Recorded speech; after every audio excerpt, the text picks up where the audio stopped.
What's going on, guys? JPP Duel here.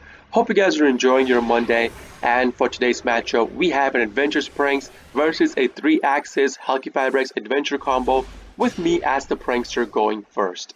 Now, today's matchup is an extremely spicy matchup, so stay tuned for the whole replay.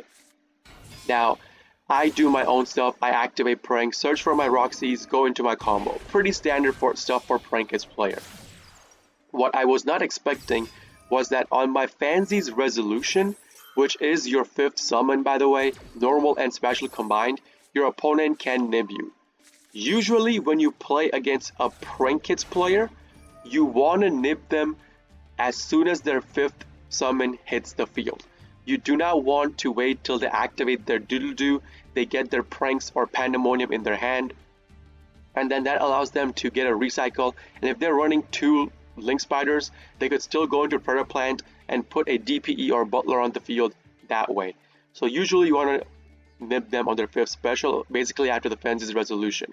But my opponent decided to not to nib me. Now, when I say nib, my opponent's side of the field did get highlighted when my Fancy's resolved. So he could be faking me out. It is never a guarantee that your opponent could have a nib in their hand. But I still decided to play it safe. Now, if he had nibbed me right here at this point, it would not have mattered to me.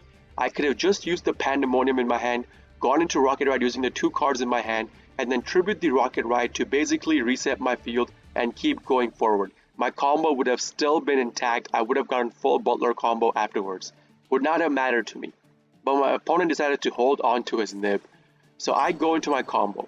Usually I would go into 2 doodle-doo cycle, but at this point I only went through 1 because I was pretty sure that my opponent had a nib in his hand. And once you set down your Pandemonium, you cannot activate Pandemonium that turn itself. And even if I activate Pandemonium at this point, if let's say I held the Pandemonium in my hand, I activate Pandemonium to go into Rocket Ride to put the Bow Wow plus Lamps on the field, that basically means I cannot go into my Butler combo afterwards. So what I decided to do, I still set down my Pandemonium because I could have gone into Weather Washer on my turn, on my opponent's turn. So I decided to let him nib me. He did have nib in his hand. Obviously, since I had 2 Maxi, I do activate one of the Maxis. I do end up drawing 2 cards. Now keep in mind, I do have outs towards that. If I draw Instant Fusion, Thunder Dragon Fusion, or a copy of Pandemonium, yes, I run 2 copies of Pandemonium, it would have been my out. I would have been able to play past this nib, it would not have mattered to me. Sadly, did not draw into it. Now, with the Pranks recycle, I drew into my Thunder Dragon Fusion, which made me so sad. I was probably 1 card away from drawing that anyways, or something like that. So, that sucks.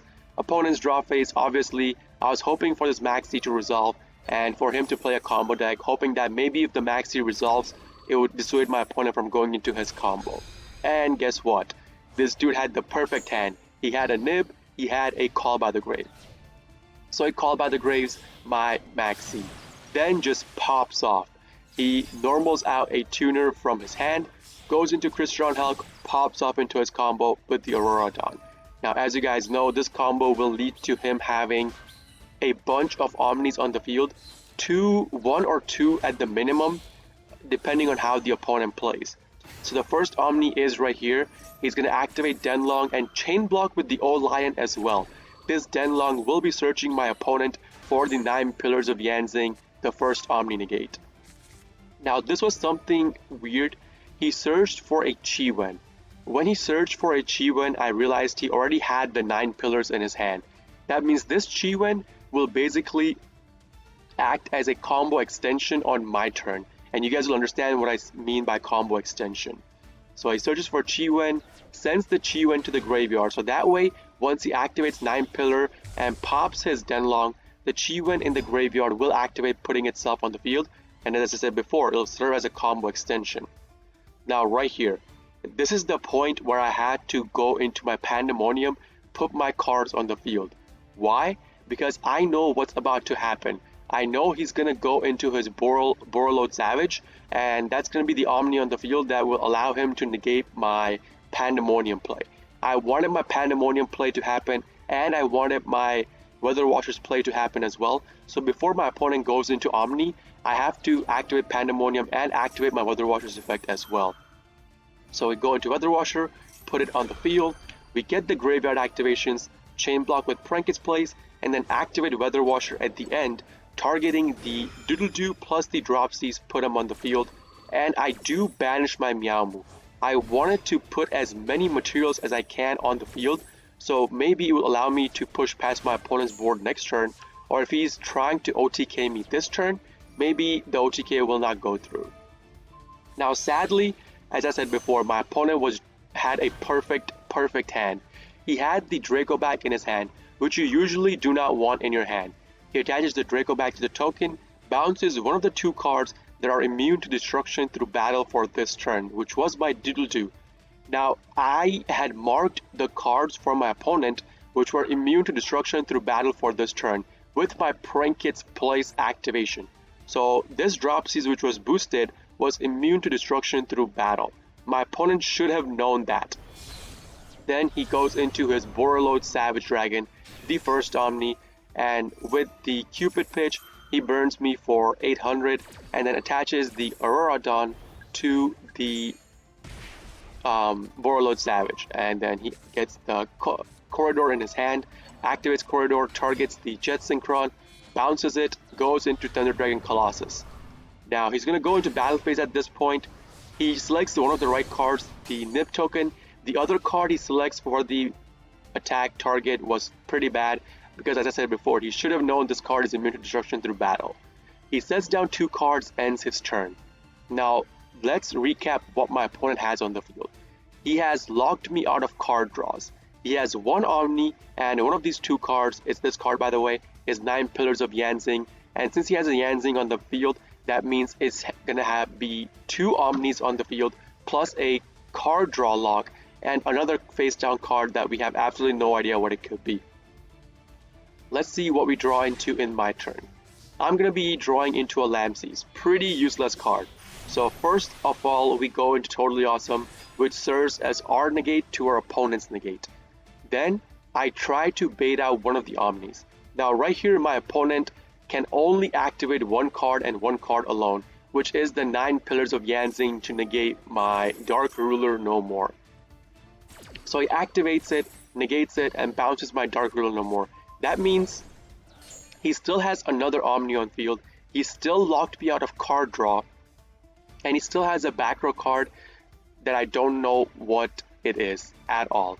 Now, as I said before, him sending the Chi-Wen to the graveyard is going to serve as a combo extension for my opponent. So watch what he does.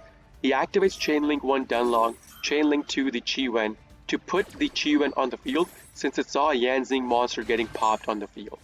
The Denlong gives him a Bian. Now I know the Bian's effect of being able to synchro the turn it is special, so I was expecting that. I was expecting him to use the synchro to go into the Herald of Arclight. I was expecting that completely. So what my plan was in my head was that I go into battle phase, kill off the Herald of Arclight. That way one of the negates on the field is gone. I only have to deal with 1 more, and if I go into my combo in main phase 2, I could just negate his negate and yoink the Borreload for myself. That was my whole play. What I did not realize, however, is that Bian has an additional effect aside from synchroing, which I was not sure if many people knew. Like, I did not know that. I know what Bian does, I just did not know this effect at the end existed at all. So the effect reads, a synchro monster that used this card as a synchro material cannot be destroyed by battle. And I'm trying to destroy this card through battle. That is when I realized, that is when I started reading cards in the graveyard, and I read Bian's whole card description, and then it hit me, I cannot destroy this card through battle. Now this card is a Macrocosmos with a condition of only sending cards from the hand and from the deck to the graveyard, to the banishment pile, excuse me. It cannot send cards sent from the field to the graveyard to the banishment pile. So I could still go into my Prankets combo. So at this point it hit me. I could still manage to clear up my opponent's board completely, even through all of this. So I go towards that play. And that play obviously is our Access Code play. Once my Access Code hits the field, that means my opponent's whole field, I will have enough materials in the graveyard to banish to pop my opponent's field completely. So I go towards that combo.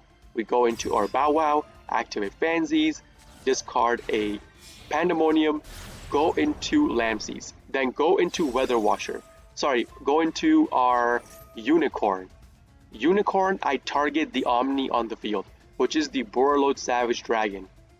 I discard the I discard a card from my hand, which was the Griffin, which ends up getting banished because of the Herald of the Arclight's effect. Any cards sent from the hand or deck to the graveyard get banished instead.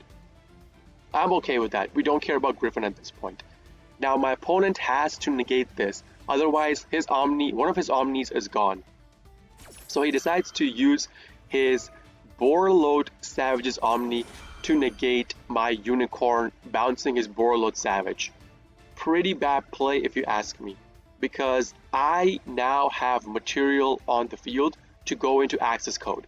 Keep in mind, Borreload Savage only negates. It does not destroy the card it negates. The Herald of the Arclight, however, destroys the card it negates. So I use my Totally Awesome to negate my opponent's Omni, which is the Borreload Savage that he's chaining to my Unicorn's activation. This was a big misplay on my opponent's part, by the way, and he activates the Herald of the Arclight to my Totally Awesome's play.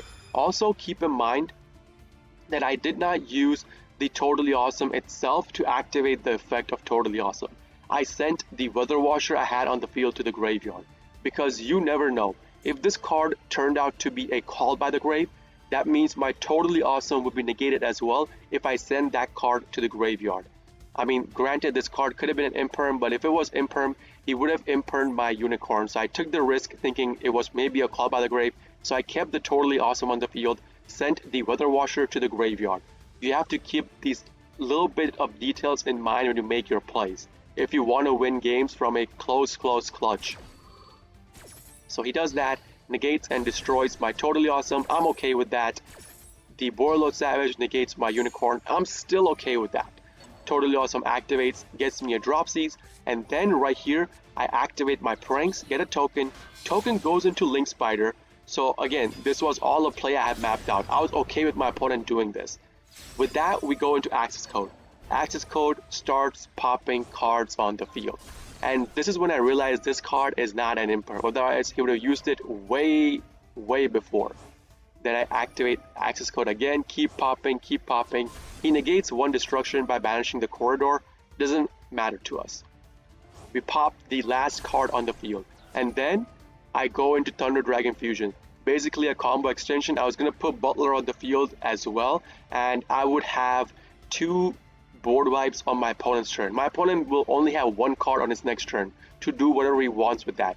I was pretty sure he could not push past my Butler with that. So Thunder Dragon Fusion came in clutch as well, and seeing this, my opponent just outright scoops. That was a pretty insane comeback from a board my opponent set up as well. That's going to be the end of the game, guys. If you guys do enjoy this kind of videos, please consider hitting the like button, subbing to my channel for more daily prank game video uploads, and if you guys are interested in the live version of all of this, I do live stream on Twitch, twitch.tv/jpbduel. Link along with my schedule and a link to my Discord server will be in the video description itself for you guys to check out. This is JPB Duel signing out for today. I'll see you all in the next video. Peace!